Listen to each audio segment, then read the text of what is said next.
c'est extrêmement difficile de planifier en Chine parce que tout change tout le temps. Finalement, comment vous planifiez dans un monde en changement? Et je pense que c'est là où on a beaucoup à apprendre de la Chine. C'est-à-dire comment on vit le changement de manière non pas comme un stress qui met les plans par terre, mais comme une opportunité de construire quelque chose qui est en phase avec ce qui se passe actuellement. Bonjour et bienvenue dans Be My Guest. Je vous emmène à la rencontre de ceux qui font et de ceux qui pensent le digital. Aujourd'hui, je suis avec Clément Renaud, qui est un programmeur, ingénieur, qui a habité en Chine pendant très longtemps. Aujourd'hui, il fait des recherches sur les makerspaces. Avec lui, on va s'intéresser à ce pays qui est, selon moi, le pays le plus innovant du monde. Be My Guest, présenté par Laurent Haug, en partenariat avec 200 idées et créa, école membre de INSEQ. Bonjour Clément Renaud. Bonjour Laurent. Qu'est-ce que la Chine a à nous apprendre aujourd'hui ? Alors, c'est une vaste question que tu me poses là. On a une heure, c'est voilà. Pour ça que je la pose. Donc on va prendre le temps d'y répondre doucement, mais je dirais que aujourd'hui, peut-être que, en tout cas, de mon regard, qui est plus un regard qui se porte sur les technologies et le changement en Chine, peut-être la Chine pourrait nous apprendre des nouvelles manières d'appréhender les changements que le monde traverse en ce moment. Que ce soit justement au niveau numérique, mais aussi au niveau du climat, au niveau d'un ensemble de problématiques qui se posent à toute la planète, et dont forcément, en tout cas, on n'a pas forcément toutes les réponses ici sous la main aujourd'hui, et on se pose tout un tas de questions. Et je pense qu'en observant la Chine, on peut essayer d'imaginer des nouvelles façons de répondre à ces questions. Alors justement, vous observez la Chine, c'est votre métier, avec une casquette, donc un background d'ingénieur, de développeur, spécialisé dans la visualisation des données. Maintenant, vous travaillez aussi sur le côté plus sociologique, économique de la Chine. Mais si maintenant, on descend un petit peu sur la verticale qui nous intéresse beaucoup à Be My Guest, qui est les technologies digitales, qu'est-ce qui se passe en Chine et quel est votre regard sur ces services digitaux chinois? Par exemple, selon moi, en tout cas le peu que j'ai vu, ils sont en fait beaucoup plus avancés que ceux qu'on a en Europe et aux États-Unis. En Chine, en fait, les technologies numériques se présentent plus sous la forme d'une infrastructure pour faire fonctionner la société, plutôt que simplement un projet, je dirais, soit d'économie ou de commerce ou même d'entrepreneuriat. Et donc, depuis le début que les technologies numériques sont apparues, le gouvernement chinois a pris la question à bras-le-corps, je dirais, depuis vraiment presque 30 ans maintenant, et a fait en sorte d'intégrer à chaque étape du développement du pays, au centre, d'intégrer les technologies numériques. Donc, c'est un coup de génie quand même qu'ils ont eu, parce qu'au départ, quand ils ont interdit Facebook et Twitter et Google, on s'est dit c'est pas bien au nom de l'éthique, la liberté d'expression. Puis en fait, ça leur a permis de développer une industrie indigène qu'aujourd'hui on aimerait bien avoir en Europe, où on se fait un peu cannibaliser nos datas, notamment par ces géants américains. Oui, je pense que c'est à la fois c'était une motivation politique, mais c'est devenu un coup de génie économique. Oui, bien sûr, mais je pense que c'était aussi une motivation économique, c'est-à-dire qu'il y avait une sorte d'appel d'air à un moment où il y avait un espace pour développer ces technologies. Et les États-Unis avaient ces grands projets avec Al Gore, les autoroutes de l'information, etc. Et au même moment, les Chinois, donc avec Jiang Zemin et le gouvernement de l'époque, a lancé ce qui s'appelle les Golden Projects, qui sont les énormes projets qui sont la fondation du régime de l'Internet chinois. Le plus connu, c'est le Great Firewall, qui est le projet qui permet de réguler, on va dire, le trafic à l'intérieur du pays et qui permet de bloquer des sites. Mais il y avait aussi tout le réseau bancaire, l'automatisation des douanes, toute la bureaucratie chinoise, en fait, qui a une partie super importante de toute l'infrastructure numérique en Chine, en fait. Parce que si on prend d'un point de vue historique, en quelque sorte, la Chine, c'est un peu l'inventeur de la bureaucratie. Vraiment, depuis long terme, il y a tout un système impérial qui a été mis en place il y a très longtemps. Et aujourd'hui, il y a une continuité de ça dans le numérique. Donc ce que vous dites, c'est que quelque part, cette impulsion venant du gouvernement, ça a dirigé toute l'industrie sur un focus qui est peut-être un peu différent de celui que nous on connaît. Enfin, nous on associe le digital par exemple avec le secteur privé. On se dit que le secteur public est complètement à la ramasse, suit derrière avec 20 ans de retard, et c'est venu vraiment d'entreprises privées qui, aujourd'hui on le voit d'ailleurs, ont tendance peut-être à faire passer leurs intérêts avant les intérêts sociaux. En Chine, sans dire que c'est un Internet qui met les intérêts du citoyen devant celui des entreprises, mais ce que vous dites, c'est que c'est une infrastructure qui est dès le départ pensée pour réinventer le pays, et avec un gouvernement qui est très interventionniste et qui a lui-même beaucoup influé sur les problèmes dont le digital s'est occupé. Oui, c'est ça. Je pense qu'ils ont vraiment conçu à un moment donné, et toujours aujourd'hui, l'Internet comme un moyen de développer l'économie, un moyen de développer aussi, je dirais, de rapprocher la société entière, rapprocher les villes, rapprocher les gens, créer des groupes sociaux, etc. Enfin, il y a tout donc avec des étapes. Hein, et puis il y a un projet politique aussi, contrôler ce qui se dit, comment ça se dit, etc. Oui, alors il y a le projet de contrôle, mais de manière plus générale, le contrôle de la société, c'est-à-dire des transports, mais de la bureaucratie aussi en interne. C'est quelque chose de super important dans le développement de l'Internet chinois, c'est-à-dire entre Pékin et Canton, il y a peut-être 3500 km. Donc pour savoir ce qui se passe à Canton quand on est à Pékin, pour savoir ce qui se passe dans les petits villages au fin fond du Yunnan, etc., c'est assez compliqué. Et du coup, dès le début, je dirais le parti politique, donc le Parti communiste chinois, qui dirige le pays, a vu l'Internet comme un moyen de former son organisation et de rapprocher les membres de son organisation, en tout cas d'avoir le contrôle là-dessus. Et ensuite, au fur et à mesure où l'Internet s'est étendu à la population, on a gardé cette idée de contrôle. Et donc oui, ça passe par des interdictions de faire ci ou ça, de dire ci ou ça. Alors c'est très paradoxal parce que quand on écoute un peu tous les gourous de l'innovation que le livre, on nous dit l'innovation doit être organique, un peu chaotique, bottom-up, ça doit venir du bas. Et puis là, on se retrouve aujourd'hui avec peut-être le pays le plus innovant du monde, on y reviendra, mais qui est la Chine et qui est absolument top-down, qui est extrêmement hiérarchique. Comment est-ce qu'ils ont fait pour innover et rattraper le retard qu'ont pris tous les pays sur les États-Unis en si peu de temps, peut-être même pour aujourd'hui devenir leader? Comment est-ce qu'ils ont fait ça? Pourquoi est-ce que, je veux dire, créer une industrie digitale, tous les pays du monde essayent de le faire depuis en tout cas 10 ans. C'est les seuls qui ont vraiment réussi avec un programme gouvernemental centralisé. Votre regard là-dessus, pourquoi est-ce qu'ils ont aussi bien réussi? Je dirais qu'il y a plusieurs raisons, mais une des raisons, je pense, qui est super importante, c'est que déjà l'infrastructure numérique, toute l'industrie du numérique, elle s'est construite dans une société où il n'y avait rien avant. En tout cas, il n'y avait pas un équivalent avant. Il n'y avait pas de legacy, ce qu'on appelle le legacy exactement. En informatique, c'est-à-dire il n'y avait rien à mettre à jour, on commençait de zéro. Et donc, par exemple, c'est le cas au niveau, des transactions bancaires. On voit aujourd'hui que la Chine, elle est leader dans le domaine du paiement mobile. Et c'est notamment parce qu'avant, personne n'utilisait de carte bleue. Voilà, puis du coup, personne n'a empêché le mobile d'émerger parce que personne perdait son business, comme ça peut arriver. Voilà. Le grand cliché sur la Chine qui sort tout le temps, je pense si on faisait un sondage dans la rue à des gens qui s'intéressent peut-être pas d'aussi près que vous et moi à l'innovation, c'est la Chine, c'est les copieurs. Alors c'est vrai qu'au départ, par exemple WeChat, on disait c'est le clone de WhatsApp. Aujourd'hui, c'est quoi votre regard sur cette idée que la Chine copie? Encore une fois, ça aussi, c'est un des grands clichés. Je dirais qu'il y a eu plusieurs étapes dans l'évolution du pays.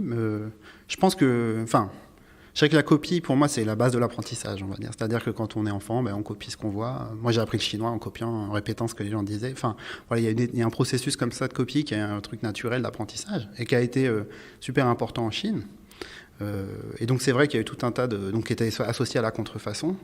Et ce qu'il faut comprendre, c'est que on parle souvent d'industrie de la contrefaçon.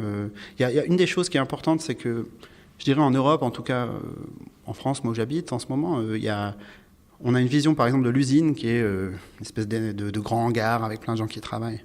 Mais en fait, il y a énormément d'usines en Chine qui étaient finalement des garages où il y avait une famille avec quelques personnes qui travaillent et qui peuvent produire des produits électroniques qui sont pas si compliqués que ça. Si vous faites un selfie stick ou je sais pas, tout un tas de trucs électroniques, vous pouvez le faire avec 5 personnes dans un garage si vous avez les pièces à disposition. Et donc l'idée, c'est comment ces gens ont appris à copier en copiant et après comment ils sont organisés au fur et à mesure pour apprendre à faire des choses. Donc il y a eu tout ce processus avec des copies qui étaient souvent grossières, même grotesques, avec des clones de marques qui sont à moitié même presque des blagues, on ne sait jamais vraiment qui les fait, etc. Mais donc je pense que ça a été un peu tout ce processus. Puis bon, c'est vrai que c'est aussi une image qui a collé à la peau des Chinois et puis qui a arrangé un peu tout le monde, sachant que voilà, c'était justement des gens qui avaient aucune possibilité de répondre, je dirais déjà, puisque quand vous allez par exemple dans le sud de la Chine, dans le delta de la rivière des Perles, vers Canton, Shenzhen, etc., c'est vraiment des familles de gens qui sont venus de la campagne et puis qui ont ouvert des usines en assemblant des produits. Donc forcément, on ne peut pas exiger d'eux qu'ils soient... C'est pas des ingénieurs qualifiés, je veux dire, ils n'ont pas fait à du rétro-engineering hyper poussé. Ils n'ont pas de stratégie de communication super rodée avec voilà, 3 responsables des RP qui envoient des communiqués de presse dès qu'il y a quelque chose qui est dit. Mais c'est vrai qu'après, il y a vraiment des... Et il y a eu plein de grandes questions. On voit aussi des grands changements donc, sur la question de la propriété intellectuelle en Chine, par exemple. Je sais que pendant longtemps, les Chinois... ils étaient absolument nuls à ça, et puis ils ont été super attaqués. Ils sont rentrés aussi au WTO, ça a changé pas mal de choses. Puis au bout d'un moment, ils se sont rendus compte qu'en fait, peut-être ça pouvait jouer en leur faveur. Et c'est ce qui se passe aujourd'hui. C'est-à-dire qu'ils ont formé des bataillons de gens c'était des avocats de la propriété intellectuelle. Ils ont aussi ouvert tout un tas de centres de transfert de propriété intellectuelle pour déposer eux-mêmes des brevets et rentrer dans cette dynamique de déposer des brevets. C'est eux les plus grands déposeurs de brevets aujourd'hui, depuis l'année dernière, je crois. Ouais, c'est ça, ouais. Mais c'est ça qui est fascinant à regarder. Et puis d'ailleurs, il y a un précédent historique qui est le Japon. Je m'étais penché sur l'histoire du Japon, pays qui se met juste après la guerre, qui est dévasté, qui se met à lancer notamment des récepteurs radio low cost. Et puis, ils commencent par réparer les récepteurs radio low cost des autres. Ensuite, ils lancent leur modèle bas de gamme. Et ensuite, petit à petit, ils arrivent sur du moyen de gamme et du haut de gamme. Et Sony, dans les années 90, c'était le top. Ensuite, ils se sont fait attaquer par les Samsung et les Chinois. Et aujourd'hui, ça choque plus personne de payer 1 700 € comme le prix du dernier iPhone top, alors que c'est un produit fait en Chine. Et donc, le Made in China est passé du truc qui était une blague à aujourd'hui, on est parfaitement OK de payer un téléphone haut de gamme fait en Chine. Et bientôt, on va arriver à la voiture faite en Chine. Et du coup, le cycle va complètement changer. Et aujourd'hui, c'est vrai qu'on a transféré... Vous me direz si vous n'êtes pas d'accord, mais on a transféré le savoir-faire de production sur tout un tas d'aspects en Chine. Et en fait, maintenant, c'est des produits qui vont envahir le monde et qui vont être faits localement aussi, en grande partie. Je crois que 10 des top 9 des 10 plus grandes marques de voitures électriques sont chinoises aujourd'hui. Alors qu'on sait que c'est une des prochaines vagues industrielles. Oui, voilà, c'est exactement ce qui se passe. Je pense qu'on a aussi... beaucoup sous-estimé l'importance même qu'a été le Made in China pour la transformation de la planète, et notamment l'arrivée de la consommation de masse depuis les années 90. C'est-à-dire que tout a été produit en Chine. Et oui, il y a eu un énorme transfert, donc d'abord de capitaux, ensuite bien sûr de savoir-faire qui allait avec. Et aujourd'hui, on est un peu de face, en tout cas en Europe, mais même aux États-Unis, on le voit bien, on est face à cette question de savoir comment on récupère le retard, entre guillemets, qu'on a accumulé nous-mêmes, je dirais. Et donc, il y a cette dynamique qui est toujours compliquée à comprendre. Et puis, une des questions aussi, c'est justement, quels sont les éléments, je dirais, entre guillemets, culturels chinois qui sont dans ces produits-là ? Puisqu'on a l'habitude, par exemple, même le iPhone, c'est vrai qu'économiquement, je crois que la part captée sur un iPhone, c'est dérisoire, c'est moins de 10%. C'est-à-dire que la part qui reste en Chine, c'est ridicule, en fait. Donc, finalement, c'est vrai que... On a un constructeur en plus qui est taïwanais, Foxconn. Ouais. Et donc, il y a toutes ces dynamiques. On se demande en fait quelle est vraiment la part de la Chine, à part fournir des millions de personnes qui font la main-d'œuvre. Et la Chine aujourd'hui d'ailleurs qui a un problème, parce que la main-d'œuvre devient trop chère, selon les critères en tout cas de certaines grandes marques qui commencent à délocaliser vers des pays encore moins chers, genre Vietnam, Bangladesh, etc. Oui, c'est ça. On voit la même situation en fait qui a connu l'Europe dans les années 90, je dirais, où ils délocalisent, sauf que c'est vrai que maintenant ils ont l'expérience qu'a fait l'Europe, l'expérience historique d'essayer de comprendre ce qu'il faut faire à ce moment-là. Et donc c'est pas évident. Et donc c'est la situation dans laquelle se trouve la Chine aujourd'hui, c'est-à-dire d'essayer de monter en gamme en termes de création d'entreprises, d'innovation, de produits. Et donc voilà, on voit, comme vous le disiez, sur la voiture électrique, on le voit sur le téléphone. Parce qu'en fait, il y a énormément quand on regarde l'Europe et les États-Unis, et traditionnellement, je dirais, dans ce genre de secteur, on pense que ce sont les vrais marchés de destination, je dirais, les marchés les plus importants. C'est vrai que c'est né en termes de chiffres, mais en termes d'utilisateurs, finalement, on ne sait pas du tout qu'est-ce qui se passe sur les marchés africains, indiens, l'Asie du Sud-Est, l'Amérique du Sud, et c'est là où les Chinois sont extrêmement forts aujourd'hui, parce que leurs téléphones sont utilisés à travers toute l'Afrique, en Inde, partout, etc., dans tout le reste du monde. Donc on a une espèce de myopie qui est liée au fait qu'on s'intéresse à nos marchés, nous, et qu'on passe à côté, en fait, parce que c'est souvent des produits qui sont considérés bas de gamme. C'est-à-dire que ce n'est pas des gens qui vont acheter des téléphones à 1 700 €, justement, parce que je pense que ce n'est pas l'usage qu'ils en ont. Et du coup, il y a énormément de nouvelles marques qui sont complètement inconnues ici, en plus avec parfois des modèles qui passent même pas les normes européennes, donc qui rentrent même pas sur le territoire. Et donc, on ne connaît pas du tout tous ces phénomènes. Et du coup, on se retrouve surpris quand on voit des marques on n'a même jamais vu le nom. Et en fait, on se rend compte que c'est les plus grandes firmes mondiales qui font, oui, de la voiture, je sais pas, mais des vélos, enfin toutes sortes de choses, en fait, des motos, des téléphones, etc. Et donc, c'est un peu la situation où on est aujourd'hui. Et donc, tout ça, c'est pour ça que je disais qu'il y a un grand changement dans le monde aussi et qu'on a intérêt à observer la Chine, non pas seulement pour comprendre la Chine, mais pour comprendre comment change le monde de manière plus générale. Oui, voilà, c'est là que c'est un peu l'idée derrière la conversation qu'on a aujourd'hui, c'est que pour moi, il y a un déficit. Enfin, on remarque toujours que, on va dire, l'inconscient collectif est toujours en retard sur la réalité. Et alors, je disais tout à l'heure, on arrête des gens, ils vont nous dire la Chine, c'est le pays des copieurs. Et ensuite, quand on va en Chine, on se rend compte que c'est pas du tout ça. On voit en effet un changement total. Les Chinois ont racheté Volvo, je crois, et puis ils commencent à sortir des modèles, des nouveaux business models, des nouveaux modèles même techniques, en train d'électriser la marque.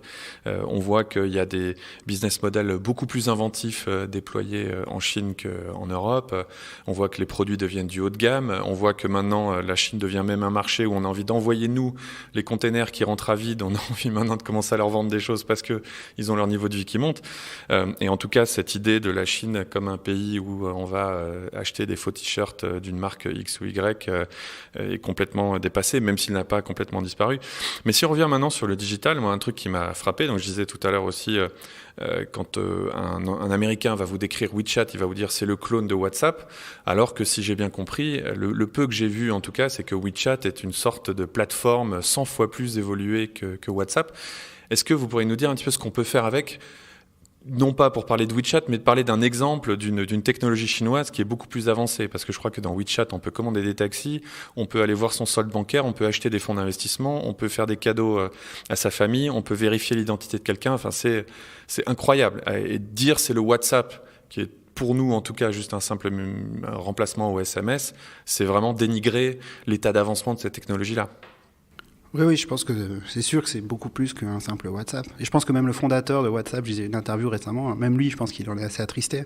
Parce que justement, on a donc un réseau social avec des gens, des groupes de gens qui discutent, etc. Mais bon, voilà, du coup, on utilise juste cette fonction de discussion, je dirais. Alors bon, il y a des photos, des trucs, mais ça reste ça n'a pas bougé depuis. Voilà, depuis c'était 10 ans. pareil le chat, sur Internet, sauf que maintenant c'est mobile.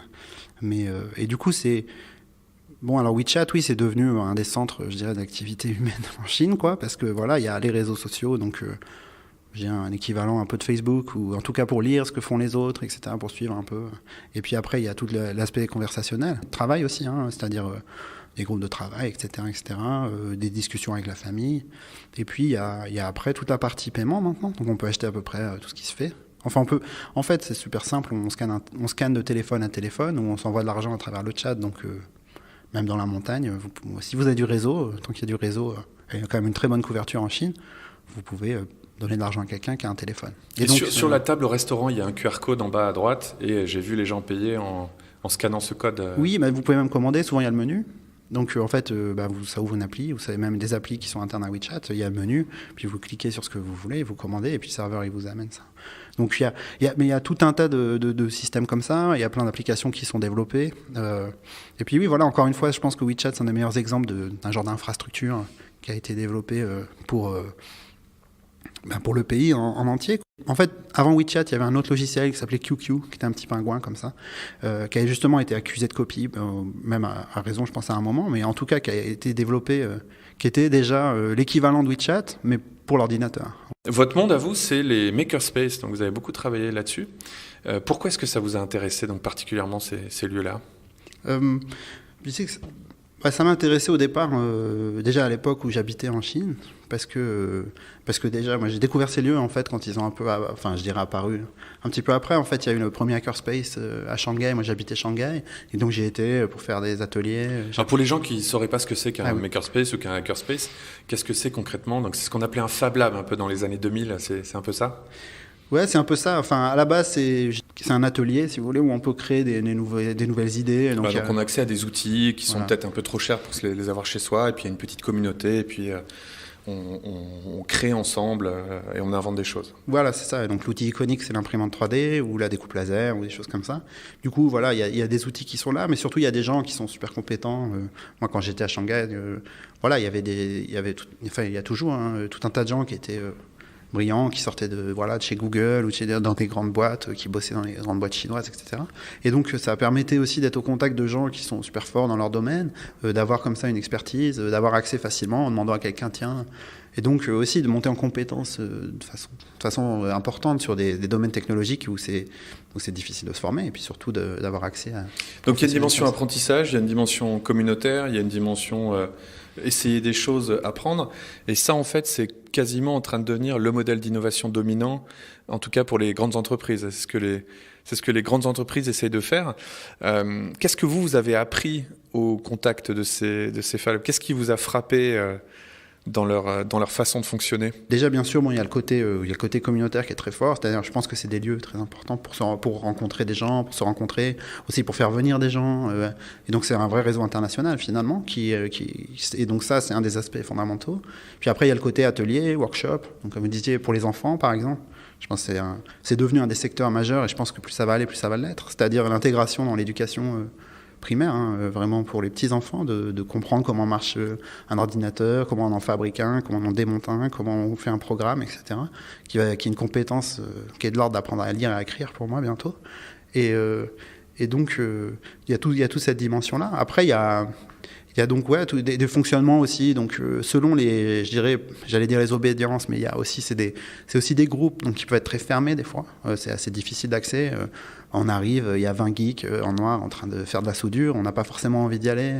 Surtout, je sais pas, moi, on est une jeune femme qui arrive comme ça, ou je sais pas, il y a plein de questions assez compliquées mais qui sont des questions humaines finalement. Et donc, il y a plein de modes aussi d'approches différentes. Il y a des gens qui ont des approches de développement, je dirais presque immobilier, sur comment on ouvre des lieux. Donc, on en ouvre 1, 2, 4, 10. Il y a des gens qui font ça vraiment par passion, sans avoir trop réfléchi. Voilà, il y a des lieux aussi. Une des choses qui m'a frappé, c'est la façon dont les lieux, par exemple, éphémères sont utiles. C'est-à-dire, il y a des lieux qui disparaissent et qui apparaissent en fait comme complètement fondamentaux. C'est-à-dire qu'on va les regarder et se dire « c'est un échec, ça a fermé ». Et en fait, c'est l'endroit où se sont rencontrés...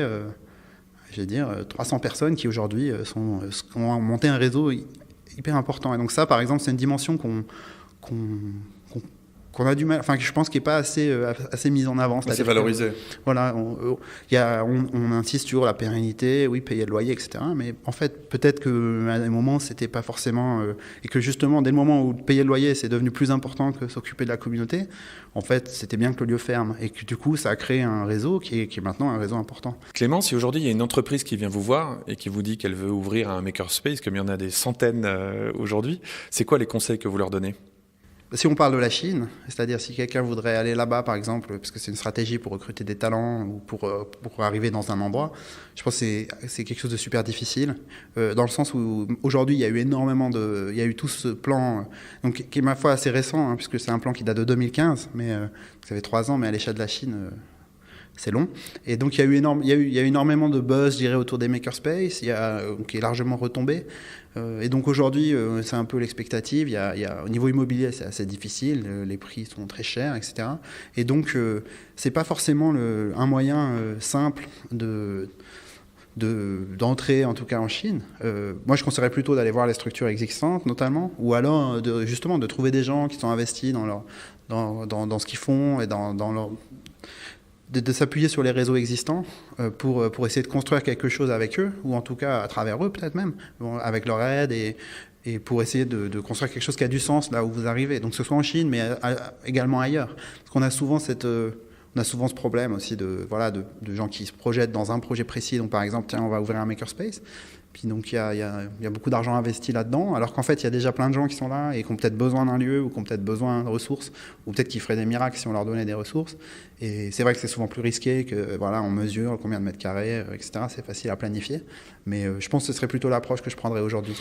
Et ça de nouveau, ça contient une évolution par rapport à l'image qu'on a de la Chine. L'image qu'on avait, en tout cas il y a une dizaine d'années, c'était on va arriver en Chine avec un plan ultra précis, ne laissant aucun centimètre de possibilité de dévier de la ligne qu'on impose, et puis on va aller les voir, ils vont le fabriquer. Et aujourd'hui, notamment avec des boîtes, je dis toujours leur nom à l'envers, c'est pas CPH, mais ces boîtes qu'on va voir avec des plans, enfin en gros une idée, puis eux vont aider à faire le lien entre l'idée et la possibilité de production en Chine. Et donc, ils ont des designers locaux qui vont prendre l'idée, la raffiner, qui vont voir quels composants on peut faire. Et donc, ce que vous dites, c'est que ces hackerspace sont un peu un pont vers tout un écosystème qui est capable de faire des produits. Il ne faut pas l'approcher comme des gens à qui on va dicter la conduite, en fait. Il faut plutôt arriver avec une idée et puis laisser l'écosystème faire son travail, raffiner, améliorer l'idée. Oui, voilà, exactement. Je pense que c'est généralement des bons endroits pour trouver un pool de gens qui sont intéressés par monter des projets, qui ont une expérience et une expertise sur comment ça se passe localement, voire des réseaux internationaux, etc. Avec justement là, dans le domaine de l'électronique, de l'informatique, même de plus en plus en Chine, en tout cas beaucoup, tout ce qui est production, manufacturing, etc. Là, vous avez des gens avec une expertise. Donc, mais je pense que par exemple, arriver avec un plan en Chine, je vais pas dire, il faut un plan, mais il faut un plan large. Il faut une direction précise. Je pense qu'il faut savoir aussi les concessions qu'on est prêt à faire, etc. Mais finalement, c'est extrêmement difficile de planifier en Chine parce que tout change tout le temps. Donc finalement, comment vous planifiez dans un monde en changement? Et je pense que c'est là où on a beaucoup à apprendre de la Chine. C'est-à-dire comment on vit le changement de manière non pas comme un stress qui met les plans par terre, mais comme une opportunité de construire quelque chose qui est en phase avec ce qui se passe actuellement. C'est-à-dire, on a l'habitude, moi j'ai vu des managers devenir fous, enfin devenir fous, c'est un grand mot, mais en Chine, parce que justement, ils arrivent avec des plans où on a des rétro-plannings, etc., etc. Et puis finalement, tout change et c'est très difficile de tenir et on est en fait contraint par le plan original, et du coup, on laisse passer ce qui est en fait important, qui aurait été d'être prêt à ce moment-là. Et donc ça, c'est la façon dont travaillent les Chinois, elle est quand même énormément comme ça, même s'il y a justement ces grands plans qui sont... En fait, il y a un aspect très rituel du plan. Il y a un moment où voilà, on fait un plan, le patron est là, tout le monde est en costard, on ne bouge pas, on applaudit, c'est très rituel, voilà, etc. Et tout est super hiérarchique, etc. Une fois que ça c'est fait, après il s'agit de le faire. Et donc il s'agit en gros de suivre la direction générale. Et donc là, en gros, qu'est-ce qui se passe aujourd'hui, qu'est-ce qui est possible de faire, et non pas comment on se projette dans ce qu'on va faire dans 5 ans, ce qu'on va réussir à faire. Et je pense moi personnellement, j'ai vécu en Chine pendant plusieurs années et j'ai travaillé là-bas. Et quand je suis rentré en Europe, c'était extrêmement difficile pour moi de travailler avec des gens parce que justement, on me disait faut écrire un dossier, il faut faire un business plan, etc. Mais Clément, vous n'êtes pas rentré en Europe, vous êtes rentré en France. C'est oui, différent. C'est vrai. C'est pas l'Europe. Vous avez raison. Est-ce que justement la Chine ne va pas quelque part au-delà de problèmes? Parce que la question à laquelle je pensais, c'était est-ce que c'est encore un Eldorado? Parce que ce qui me fait douter que ce soit encore un Eldorado, c'est que c'est déjà un Eldorado depuis 20 ans. Puis en général, l'Eldorado, ça peut pas durer trop longtemps. Bon. Mais c'est vrai qu'aussi, un des trucs qui a joué en leur faveur, c'est que quelque part, la Chine n'avait rien à perdre. C'est-à-dire, comme vous l'avez dit tout à l'heure, il n'y avait pas de legacy, il n'y avait pas des gens qui perdaient leur boulot, tout comme en Europe, on a pu avoir, je sais pas moi, le France Télécom qui s'est senti menacé par les mobiles, la Poste qui se sent menacée par les DHL, etc., les grands magasins qui se sentent menacés par les acteurs du e-commerce. Et donc, quelque part, ça a été facile, mais aujourd'hui, c'est un écosystème qui commence quand même à vieillir, qui commence à avoir les problèmes un peu des pays européens, c'est-à-dire des gens qui travaillent, qui disent on aimerait bien avoir des droits, un salaire minimum, d'avoir peut-être le devoir de respecter les lois internationales, etc. Est-ce que cette flexibilité va pouvoir durer? Est-ce qu'elle est vraiment, je crois que ma question elle est là, est-ce qu'elle est vraiment intégrée dans l'ADN au point où ça va pouvoir continuer, ou n'est-on pas en train de voir émerger quand même un écosystème qui va un petit peu perdre en flexibilité, parce qu'aujourd'hui la Chine c'est aussi 3 ou 4 géants qui ont l'air de contrôler un peu tout, ça devient de plus en plus dur de sortir de leur ombre. Enfin voilà, l'industrie du digital ça a été le Far West, aujourd'hui c'est quand même bien régulé, il y a des grands acteurs, il y a des règles, il y a des lois, enfin... le côté un peu pionnier disparaît. Oui, non, vous avez raison là-dessus sur le fait que... Bien sûr, ça va être de plus en plus dur pour innover pour ces gens-là. Oui, en fait, moi, l'impression que j'ai parfois, c'est aussi justement ça. C'est-à-dire que c'est en fonction du... Enfin, je relie l'innovation à la quantité de problèmes qu'on affronte, en quelque sorte. La Chine est sortie... donc je vais dire, pour le faire rapidement, mais la révolution culturelle, ensuite il y a eu tout le passage qu'on appelle Xiagang, qui était un passage super traumatique, c'est-à-dire la fin des entreprises nationales et le début de la privatisation de l'économie en Chine, qui a été vraiment, je dirais, un peu sanguinaire au sein du pays et qui a pas mal traumatisé le pays. Et donc les gens, après, ils se retrouvent avec des énormes problèmes où il fallait régler tout ça, et donc il a créé toutes les grandes entreprises pour aussi réussir à gérer la situation qui était quand même assez dramatique. Et donc, en gros, elles viennent de là, ces entreprises numériques. Donc c'est vrai qu'aujourd'hui, il y a beaucoup de choses qui sont réglées, il y a encore énormément de problèmes et donc de nouvelles choses qui vont se mettre en place, etc. Mais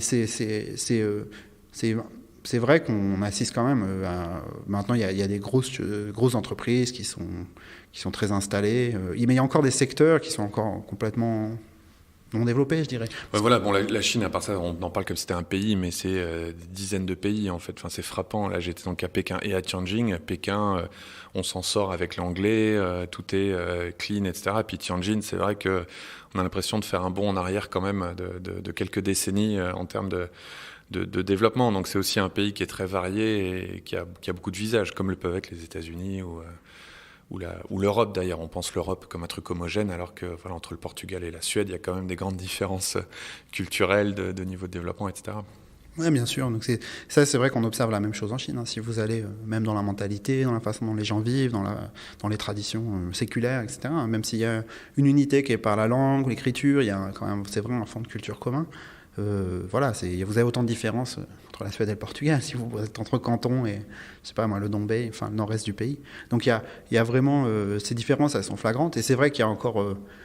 en fait, c'est même pas une vision qu'il y a encore des espaces à développer. C'est aussi que la Chine, en tout cas, je dirais dans la stratégie qu'ils adoptent en termes de technologie, ils se projettent quand même très très loin. Parce que quand on voit, par exemple, moi je sais que je parle beaucoup de Shenzhen parce que c'est une ville que je connais un peu plus, puis j'ai pas mal... Enfin, en tout cas, je passe de plus en plus de temps là-bas, et c'est vrai que quand on voit les entreprises, enfin les industries qui émergent de Shenzhen aujourd'hui en termes de leadership chinois, je dirais, vous avez la génomique, donc tout ce qui est la séquençage ADN, avec le BGI qui est le plus grand centre de génomique mondial, les drones, donc vous avez toute l'industrie du drone qui est centrée autour de Shenzhen, vous avez les voitures électriques, enfin tout un tas de domaines comme ça d'industrie qui en fait en sont même pas ici, qui sont même pas rentrés dans la société et qui sont déjà devenus. Il y a un énorme effort autour de l'intelligence artificielle aujourd'hui. Bon.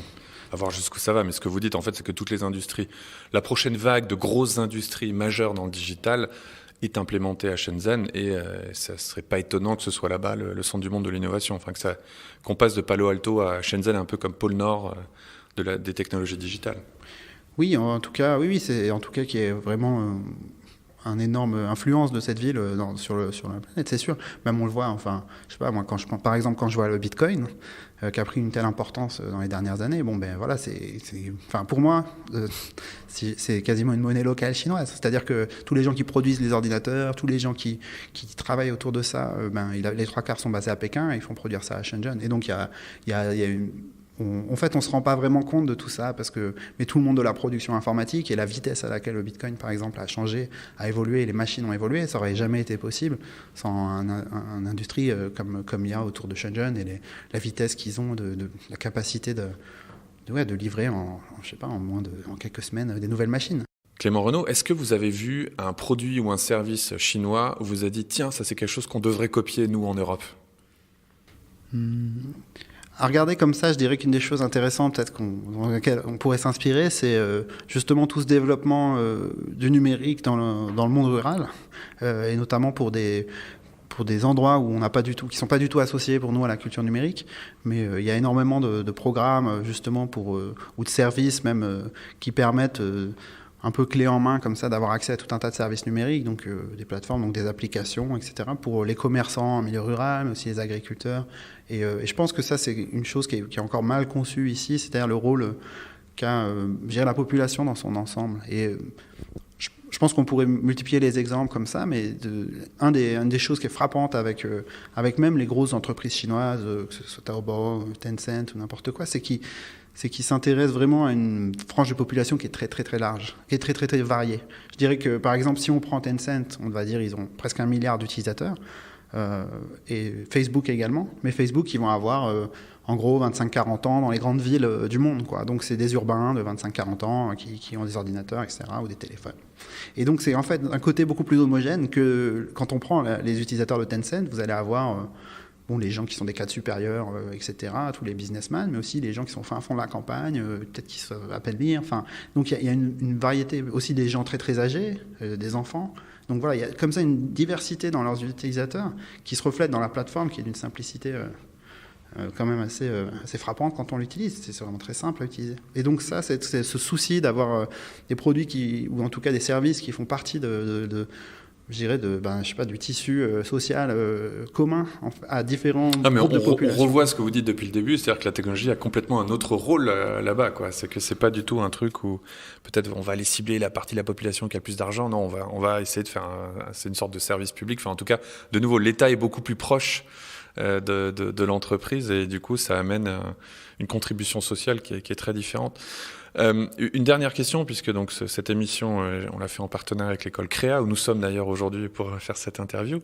Est-ce que, si vous êtes trop jeune pour avoir des enfants, mais si vous aviez des jeunes étudiants en face de vous, est-ce que vous leur diriez c'est une bonne idée d'aller en Chine en 2018 ? Ah oui, bien sûr. Je conseille à tout le monde d'y aller, d'essayer de voir, d'essayer de comprendre, de parler aux gens. C'est pas trop tard. Ah, alors ça dépend pourquoi on y va, quoi. Mais je pense que oui, si pour y aller bille en tête en se disant je vais gagner plein d'argent, je pense que c'est fini. Enfin, en plus c'est difficile, faut pas se leurrer, c'est difficile. Beaucoup de monde a eu cette idée depuis 20 ans. Oui, et puis il y a énormément de gens en Chine qui sont brillants, qui parlent 4 langues, qui ont vécu dans 4 pays. Enfin voilà, je veux dire, si vous cherchez, enfin, il y a énormément de Chinois qui font très bien ce qu'a besoin la Chine aujourd'hui. Donc c'est aussi une question qu'il y a pour les étrangers qui arrivent là-bas. Qu'est-ce que je peux faire en Chine ? Qu'est-ce que je peux apporter à la Chine ? Ça, c'est une question qui devient de plus en plus compliquée. On voit historiquement qu'elle a toujours été compliquée pour savoir qu'est-ce qu'on pouvait vendre à la Chine, je vais dire entre guillemets. Mais mais je dirais y aller plus simplement, oui, pour rencontrer des gens, pour se faire des amis, parce que c'est ça qui va créer la force dans le futur. C'est pour les étudiants, je veux dire, d'essayer de comprendre ce pays, de comprendre les problématiques qui se passent dans la société, parce que je pense qu'elle est dans un espace de développement, enfin un stade de développement, en tout cas à l'heure actuelle, où beaucoup de pays dans le futur peut-être seront confrontés à des problèmes un peu similaires, pas forcément en Europe, mais ailleurs. Et donc c'est quelque chose de très intéressant de voir ce qui se passe. Et puis, oui, je pense que de toute façon, c'est un pays qui est très important et qui amène beaucoup quand on s'y intéresse. Après, en plus, on est très bien accueillis, en général. Et la nourriture chinoise est incroyable. Et si vous n'avez mangé de la nourriture chinoise qu'en Europe, vous n'avez jamais mangé de nourriture chinoise. Ça, je m'en suis rendu compte en arrivant là-bas. C'est vraiment 5 crans au-dessus de tout ce qu'on peut nous servir ici. Merci Clément Renaud. Merci Laurent. Merci d'avoir écouté Be My Guest. Je vous rappelle que vous pouvez trouver l'émission sur toutes les plateformes de podcast. Je vous retrouve dans 2 semaines pour parler de marketing digital. C'était Be My Guest, présenté par Laurent Haug, en partenariat avec 200 idées et créa, école membre de INSEQ.